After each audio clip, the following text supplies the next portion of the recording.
Hello my students, how are you? All are good? Okay, let's start today's session.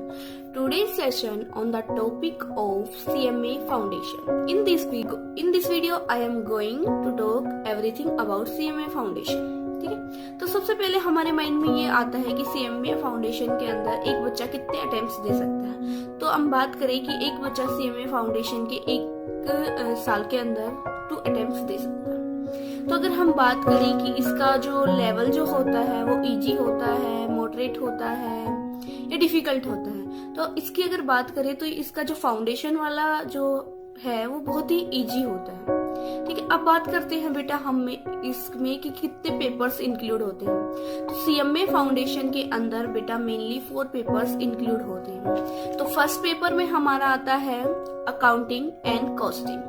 तो costing जो हमारी होती है उसका वेटेज थोड़ा कम होता है कंपैरिजन टू अकाउंटिंग। अकाउंटिंग जो होती है वो हमारी आती है 70 मार्क्स का वेटेज कवर करती है और हमारी जो कॉस्टिंग है वो ओनली 30 मार्क्स का। तो कॉस्टिंग क्या होता है, 11th-12th वाले बच्चे जैसे ही पास आउट हुए तो उनके लिए कॉस्टिंग एक थोड़ा सा नया सब्जेक्ट हो जाता है। 11th-12th क्या है, जो आपने 11th-12th में किया है वही अकाउंट्स होता है, बस इसमें 2 चैप्टर्स नहीं होते।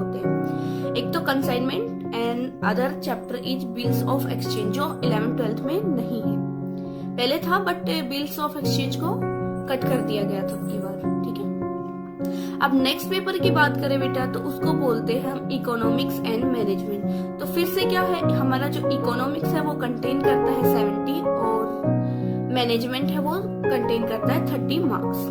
अब थर्ड की अगर हम बात करें तो हमारा आता है लॉ एंड कम्युनिकेशन।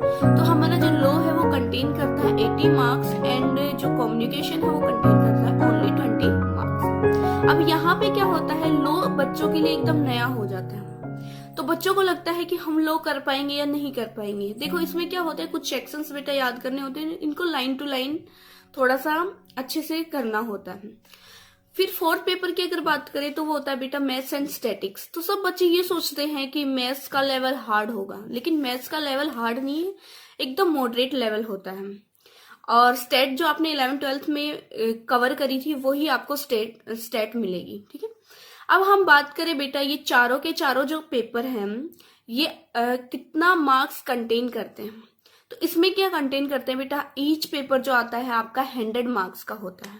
तो टोटल हो गए 4 पेपर 400 मार्क्स के। अब अगर आपको ये एग्जाम क्लियर करना है, मतलब क्राइटेरिया क्या है इस एग्जाम को पास करने का, तो जो ओवरऑल वेटेज चाहिए इस एग्जाम को कवर करने के लिए वो हमें चाहिए 200 marks out of 400 for clearing only this exam.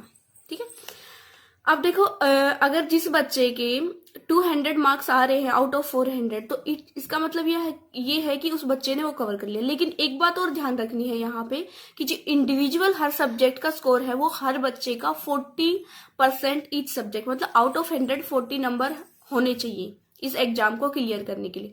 अगर आपने देखो 3 सब्जेक्ट्स में 40-40 या किसी में 50 ले लिए, लेकिन एक एग्जाम में अगर आपके 39 भी आ गए तो ये आप एग्जाम जो है वो आपका क्वालिफाई नहीं माना जाएगा।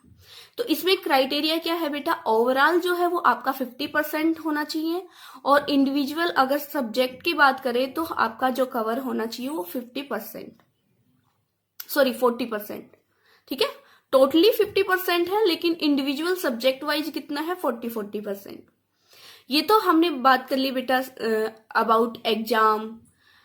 ठीक है, कौन कौन से सब्जेक्ट्स होते हैं।